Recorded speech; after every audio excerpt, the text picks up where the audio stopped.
Mon nom est Elena. J'ai 47 ans et je suis professeure de littérature dans l'une des meilleures universités du pays. Ma routine est entourée de livres, de théories littéraires et de débats animés sur des auteurs classiques et contemporains. Au fil des années, je me suis habituée à la vie solitaire. Ce n'est pas que je n'ai pas eu de relations, mais je ne me suis jamais intéressée à former des liens durables. Pour moi, les hommes étaient pour la plupart ennuyeux et inintéressants, incapables de suivre mon raisonnement ou ma passion pour la littérature. De temps en temps, je sortais avec un ou deux d'entre eux, simplement pour satisfaire le désir physique, car le corps le demande aussi, mais la connexion émotionnelle et intellectuelle n'arrivait jamais. Je terminais la soirée en pensant qu'il valait mieux retourner à mes livres. Mes collègues de travail trouvaient étrange que je ne me sois pas mariée, mais je m'en fichais. La liberté et l'indépendance m'étaient plus précieuses qu'une alliance au doigt. Ma carrière allait très bien, j'étais respectée, admirée et parvenais à éveiller l'intérêt des étudiants pour la littérature. Cette reconnaissance professionnelle comblait d'une certaine manière le vide émotionnel. C'est alors qu'une nouvelle année scolaire a commencé, apportant avec elle de nouveaux étudiants. L'université accueillait toujours de jeunes enthousiastes, certains brillants, d'autres moins. J'étais habituée à gérer tous les profils dans mon cours de théorie littéraire 2. La classe était grande et hétérogène. Parmi ces visages, il y avait un jeune homme de 23 ans qui s'est immédiatement démarqué. Au cours des premières leçons, j'ai remarqué qu'il ne se contentait pas de comprendre ce que j'enseignais, mais qu'il possédait un répertoire littéraire impressionnant. Des questions complexes surgissaient de son esprit, des interrogations sur des auteurs que peu connaissaient. Cela m'intriguait. Il n'était pas courant de trouver un étudiant si jeune avec une telle profondeur et perception. Je voyais en lui une étincelle rare, quelque chose qui me donnait envie de le connaître davantage. Sans m'en rendre compte, j'ai commencé à lui accorder plus d'attention. Ses yeux me regardaient avec un intérêt sincère, et je me demandais ce qui se cachait derrière cet esprit si inhabituel. À mesure que les semaines avançaient, mes cours devenaient un terrain fertile pour nos dialogues intellectuels. Pendant que j'expliquais des concepts sur le contexte historique d'un auteur donné, il levait la main et enrichissait le débat avec des faits et des analyses surprenantes. Toute la classe remarquait cette connexion intellectuelle. Certains collègues admiraient, d'autres pouvaient même ressentir de la jalousie, mais je m'en fichais car j'avais enfin trouvé quelqu'un capable de me faire vibrer par l'échange d'idées. Un après-midi, après un cours particulièrement inspirant, j'ai pris mon courage à deux mains et l'ai invité à prendre un café. Mon intention était de le connaître au-delà de la salle de classe, de comprendre ses influences, son histoire, ses goûts littéraires. Il a accepté avec un sourire ouvert, il semblait heureux de l'invitation, ce qui a allumé en moi une flamme depuis longtemps endormie. J'ai ressenti une légère anxiété, quelque chose que je n'éprouvais pas depuis des années. Nous nous sommes installés dans un café près du campus. La conversation a coulé naturellement. Nous avons parlé d'auteurs russes, de poésie française, de théories littéraires plus obscures. C'était comme si nous étions plongés dans un univers parallèle. À ma grande surprise, nos goûts pour les livres et les écrivains étaient incroyablement similaires. Il connaissait des œuvres rares, des auteurs dont peu de gens parlaient. C'était un immense plaisir d'échanger des références avec quelqu'un qui comprenait mes passions. À ce moment-là, il m'a révélé qu'il était le neveu d'un grand écrivain, un nom renommé sur la scène littéraire nationale. Cela expliquait son intérêt et sa connaissance approfondie, bien que cela ne diminuât en rien le mérite de sa propre intelligence. Enchantée, j'ai réalisé que j'étais face à un jeune homme non seulement cultivé, mais aussi sensible, empathique et engageant. Mon cœur, autrefois si cynique, commençait à se rendre à de nouvelles sensations. Nous avons parlé pendant des heures, perdant la notion du temps. Lorsque nous avons quitté le café, le soleil se couchait déjà et je me sentais légère, passionnée par cet esprit brillant et par la manière dont il me faisait sentir comprise. Je suis rentrée chez moi en souriant, impatiente du prochain rendez-vous en salle de classe, attendant chaque mot qui sortirait de ses lèvres. Dans les jours qui ont suivi, le rituel après chaque cours se répétait. Je rangeais mes livres, il attendait que les autres sortent, puis nous restions dans le couloir à discuter. Le temps semblait voler quand nous étions ensemble. Nous parlions de littérature, bien sûr, mais aussi de musique, de voyages imaginaires que nous aimerions faire, de la façon dont la société traitait l'art de nos jours. Je me sentais vivante à ses côtés, renouvelée, comme si j'avais découvert une source d'inspiration inépuisable. Je ne m'étais jamais connectée avec quelqu'un de cette manière. À mesure que notre proximité augmentait, je ne pouvais nier les sentiments qui grandissaient en moi. Ce n'était pas seulement une admiration intellectuelle, c'était de la passion, du désir. De son côté, il montrait de l'affection, de l'attention, de la gentillesse. Il n'avait jamais parlé explicitement de sentiments amoureux, mais son regard et son attitude laissaient entendre qu'il y avait quelque chose de plus. Finalement, j'ai décidé de prendre l'initiative. Je l'ai invité à dîner chez moi un samedi soir. Ce serait un moment plus intime, sans la neutralité du campus ou d'un café rempli de gens. Il a accepté rapidement, disant qu'il apporterait un bon vin pour accompagner la soirée. Mon cœur battait fort, anticipant ce qui pourrait se passer. J'ai passé la semaine anxieuse, choisissant le menu, arrangeant mon appartement, sélectionnant des livres pour les laisser stratégiquement en vue. Je voulais l'impressionner, montrer un peu plus de qui j'étais. J'ai aussi pensé à la possibilité d'aller au-delà des mots, de transformer ce désir voilé en quelque chose de physique, de réel. Je me sentais comme une adolescente anxieuse et incertaine mais déterminée. Le samedi est arrivé. Avec mes attentes, j'ai mis une belle robe, coiffé mes cheveux, appliqué un parfum léger. J'étais prête à l'accueillir, qui sait, à vivre quelque chose d'intense et d'inoubliable. Il est arrivé à l'heure, apportant un vin rouge d'excellente année. Ses yeux brillaient pendant qu'il me faisait des compliments. Il a dit que j'étais belle et que ma maison reflétait ma personnalité cultivée et sophistiquée.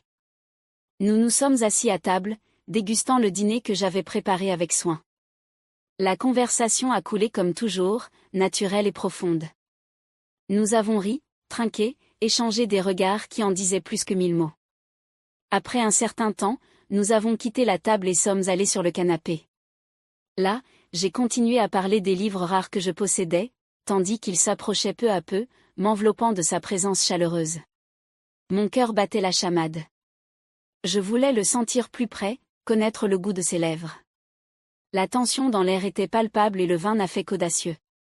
Tout à coup, lorsque j'ai finalement pris mon courage à deux mains, je me suis penchée vers lui et l'ai embrassé. Ses lèvres étaient douces, ses bras fermes m'enveloppant. C'était un baiser ardent, chargé de désirs réprimés depuis des semaines. Mon corps répondait à chaque touche. Je passais mes mains sur ses épaules, sentant l'énergie qu'il émanait. Il répondait, glissant sa main sur ma taille, rapprochant nos corps. Décidé à aller plus loin, j'ai commencé à lui enlever ses vêtements, pièce par pièce, découvrant sa peau chaude sous les couches de tissu. Mon désir était intense, dévastateur. Cependant, lorsque j'ai finalement atteint son caleçon et que je l'ai baissé, j'ai eu une surprise inattendue. J'ai vu que son pénis était extrêmement petit, ce qui m'a choqué et fait écarquiller les yeux. La déception a été instantanée, comme si le monde s'effondrait devant moi. Ce désir si soigneusement construit s'est évaporé en un instant, comme un ballon éclaté. Désorientée, j'ai inventé une excuse quelconque, j'ai dit que je ne me sentais pas bien et lui ai demandé de partir, ignorant son expression confuse. Dès que la porte s'est fermée, je me suis effondrée sur le canapé, dévastée, seule. Mon esprit tournait en rond. Comment cette connexion incroyable, cette affinité intellectuelle et sentimentale, avait-elle été détruite par une question physique ? Je me sentais honteuse de mes propres pensées. Était-ce que j'étais si superficielle au point de ne pas pouvoir gérer quelque chose comme ça ? Le fait que j'étais déçue, incapable de fuir cette sensation, me torturait. J'ai passé la nuit blanche, relisant des passages de livres qui m'apportaient autrefois du plaisir. Maintenant, rien ne semblait réconfortant. C'était comme si la magie avait été arrachée de mon monde. Ce n'était pas seulement la petite taille de son pénis, c'était la rupture des attentes. J'avais idéalisé ce jeune homme comme un partenaire parfait, capable de satisfaire non seulement mon esprit mais aussi mon corps. La réalité a été dure et je savais que je ne serais pas capable de retrouver la même admiration et passion. Mon intérêt pour lui s'était fané instantanément, comme une fleur sans eau. En repensant à son visage avant de partir, j'ai ressenti une certaine culpabilité. Il n'avait pas de mal à être comme il était, mais je ne pouvais pas forcer quelque chose que je ne ressentais plus. Le lendemain matin, je me suis traînée jusqu'à l'université. Je me sentais lourde, sans envie de faire face à la salle de classe. Comment le regarder après ce qui s'était passé la nuit précédente? J'ai essayé de me convaincre que je pouvais maintenir la relation professionnelle, mais mon cœur était agité. Le souvenir du moment final dans mon appartement me hantait. Pendant le cours, j'ai évité le contact visuel avec lui. J'ai remarqué son regard confus et blessé, mais je n'ai pas pu répondre. Quelque chose avait changé entre nous et cela semblait irréversible. À la fin du cours, je n'ai pas attendu pour que nous parlions. J'ai rapidement rassemblé mes livres et suis parti, le laissant derrière avec ses interrogations. Cette atmosphère a persisté les semaines suivantes. Il essayait de se rapprocher, posant des questions après le cours, mais je ne laissais aucune ouverture. Je ne savais tout simplement pas comment gérer la situation. Au fond, je savais que j'étais injuste, mais je ne pouvais pas contrôler ma réaction. L'attirance que je ressentais pour lui était si forte, presque une admiration totale, que la moindre faille la détruisait. Les amis et collègues ont remarqué mon changement d'humeur. Ils demandaient si j'allais bien, si quelque chose s'était passé. Je faisais semblant, changeais de sujet, me réfugiant dans des piles de copies à corriger. J'ai essayé de reprendre ma routine d'avant, sortant avec quelqu'un de manière décontractée pour tuer le désir physique, mais l'expérience a été vide, me rappelant à quel point il avait été intense de ressentir quelque chose de vrai pour ce jeune homme. Je me demandais si je n'étais pas superficielle, mais ce n'était pas seulement la taille de l'organe, c'était la rupture de l'enchantement que j'avais construit. Je me suis retrouvée obligée de faire face à ma propre contradiction. D'une part, je désirais un esprit brillant, un esprit inquiet. D'autre part, j'aspirais à une connexion physique qui me satisfasse pleinement. Lorsque j'ai confronté ces deux aspects, tout s'est effondré. Pourtant, je savais que rien ne serait comme avant. L'image parfaite que j'avais créée de lui n'existait plus, elle était entachée et je ne pouvais pas prétendre que cela n'avait pas d'importance. Les cours continuaient et je gardais une attitude distante. Lui, plus silencieux, n'insistait plus autant. Avec le temps, peut-être comprenait-il que j'avais reculé sans savoir pourquoi. À l'intérieur de moi, un vide énorme. J'avais perdu quelque chose de précieux, la connexion profonde avec un être humain rare. Mais je ne pouvais pas non plus vivre avec la sensation qu'il manquait quelque chose sur le plan physique. Mon esprit était divisé, sans réponse, et chaque jour qui passait, j'accumulais davantage de questions, sans savoir si un jour je trouverais une solution. Un après-midi, je suis restée seule dans la salle de classe après que tout le monde soit parti. J'ai observé les bureaux, le tableau, les livres éparpillés. J'ai essayé de me rappeler le sentiment que j'avais lorsque je le voyais, assis là, attentif à chaque mot que je prononçais. J'ai pensé aux conversations infinies, aux échanges d'idées, au moment où j'ai réalisé que j'étais amoureuse. Il est si rare de trouver quelqu'un qui comprend mon monde intérieur. Cependant, cette nuit dans mon appartement a été un tournant. Mon esprit n'arrivait pas à surmonter la frustration. Quelques jours plus tard, j'ai reçu un email de sa part. Le message était court mais sincère, il s'excusait de ne pas avoir compris ce qui s'était passé, disant qu'il ressentait mon absence. En lisant cela, j'ai ressenti un nœud dans la gorge. Aurais-je pu répondre, tout expliquer? Serait-il trop cruel de dire la vérité? D'un autre côté, il n'y avait pas d'avenir si je ne l'acceptais pas dans son intégralité. Et si je ne pouvais pas vivre avec quelque chose d'aussi physique, qu'est-ce que cela disait de moi et de mes priorités? J'ai passé des heures à réfléchir. Mon idéal de partenaire parfait s'était brisé. Moi qui ai toujours trouvé les hommes inintéressants, j'avais maintenant trouvé quelqu'un de fascinant, mais l'imperfection physique pesait plus que je ne voulais l'admettre. Devrais-je ignorer mes désirs charnels et cultiver la connexion intellectuelle? Ou serait-ce un mensonge envers moi-même? Dans ces divagations, j'ai réalisé qu'il n'y avait pas de réponse simple.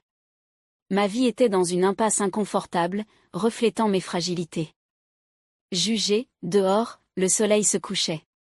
Je ne savais toujours pas si je répondrais à l'email, si j'essaierais de réparer quelque chose ou si je laisserais simplement tout mourir dans le silence. Le destin semblait incertain. Les jours sont devenus longs. L'université a continué son cours, les étudiants ont poursuivi leur vie, et je maintenais mon rôle de professeur efficace mais distante. Le souvenir de lui, de nos dialogues, de son sourire, de son éclat intellectuel, me serrait la poitrine. En même temps, le souvenir de l'instant où le désir s'est brisé restait vivant. Je me suis demandé si au fond, je n'exigeais pas trop de perfection d'un être humain. J'ai toujours été fière d'être si critique, si sélective, si exigeante. Peut-être que cela a été ma ruine. Mais d'un autre côté, je ne pourrais pas forcer un désir que je ne ressentais plus. Le sexe et l'attirance physique font aussi partie d'une relation véritable, et ignorer cela serait me tromper. Ainsi, je suis restée dans un dilemme, renoncer à quelqu'un intellectuellement parfait mais physiquement peu attrayant pour moi ou essayer d'accepter ce qui me dérangeait et préserver la connexion mentale. Sans trouver de réponse claire, j'ai continué à vivre ma routine. Je corrigeais des travaux, préparais des cours, participais à des réunions de département. Tout fonctionnait comme avant, mais mon enthousiasme n'était plus le même. Il continuait à fréquenter mes cours, maintenant plus réservé, plus distant. Je remarquais une tristesse dans son regard, peut-être une peine qu'il ne pouvait exprimer. L'année scolaire avançait et les feuilles tombaient dehors, marquant le passage du temps et l'incertitude en moi. Je ne savais toujours pas quoi faire de ma vie affective. Cependant, l'expérience m'avait appris que même ma forteresse d'exigence pouvait s'effondrer face aux imperfections humaines. Je ne sais pas si je trouverai le courage de réessayer, si je m'habituerai à la solitude ou si un jour, par destin ou hasard, je comprendrai que toute perfection ne réside pas dans ce qui est visible. Alors, tu as aimé cette histoire? J'espère que vous avez profité de chaque seconde de cette vidéo. S'il t'a laissé curieux d'en savoir plus, tu sais quoi faire, mets un like et abonne-toi à la chaîne pour ne manquer aucun détail des prochains contenus, et bien sûr active la cloche. Ainsi, vous serez avertis chaque fois qu'une nouvelle vidéo sortira. Dis-moi dans les commentaires ce que tu en as pensé, j'adorerais connaître ton avis. À la prochaine, je t'attendrai.